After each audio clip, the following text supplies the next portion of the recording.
Something that is unique about this type of angelfish is that it will usually leave coral alone, making them suitable for reef tanks.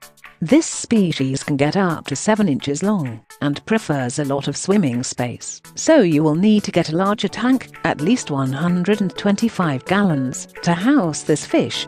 This species is found around Fiji, Indonesia, and Vanuatu. This species inhabits moderate to deep waters on steep slopes. A single male is usually seen with several females. This fish is also called a blackspot angelfish because of the black spot located on the male's breast.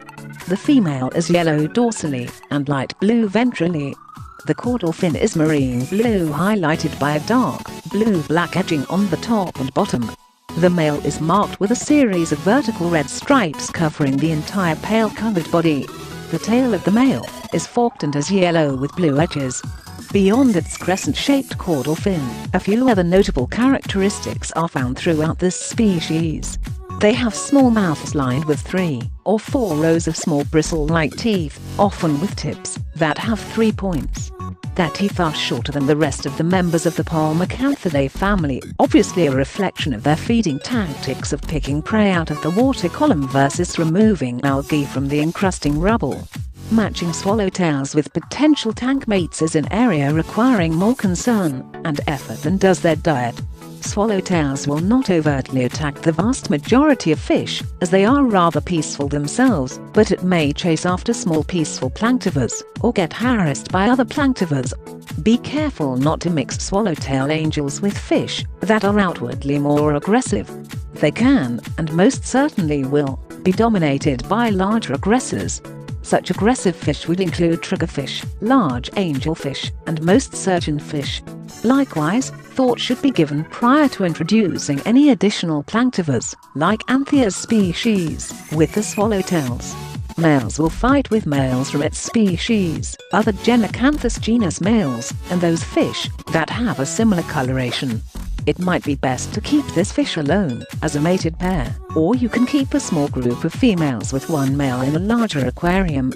Typically, it ignores other fish species including non-related angelfish. Possible tank mates include clownfish, blennies, gobies, chromis, butterflyfish, small lionfish, and eels. In the aquarium trade, the swallowtail angelfish is considered a difficult shipper. But if you can find a healthy specimen, it settles into aquarium life rather quickly. Because of its size and constant roaming nature, the minimum aquarium size suggested for this fish is at least 125 gallons. You should offer this fish lots of hiding places and live rock for grazing. This type of angelfish makes a good reef dweller that will not nib at stony and soft corals, sessile invertebrates. Provide areas of strong water movement in the tank during the day. Use pumps on timers that can be turned off after 8 to 10 hours. While oxygenated water is optimal. Lids are necessary as this fish may attempt to jump out of open aquariums. Naturally a planktivore, this is an angelfish that often dines on diatom and filamentous algae in aquariums. It should be fed a varied diet of meaty fare and marine algae-based foods, such as finely chopped fresh shrimp and frozen silver sides, frozen brine and missus shrimp, angelfish preparations, dried seaweed, nori, enriched flakes, or pellets containing spirulina. This fish will gulp food from the water's surface, which makes it swallow air at the same time.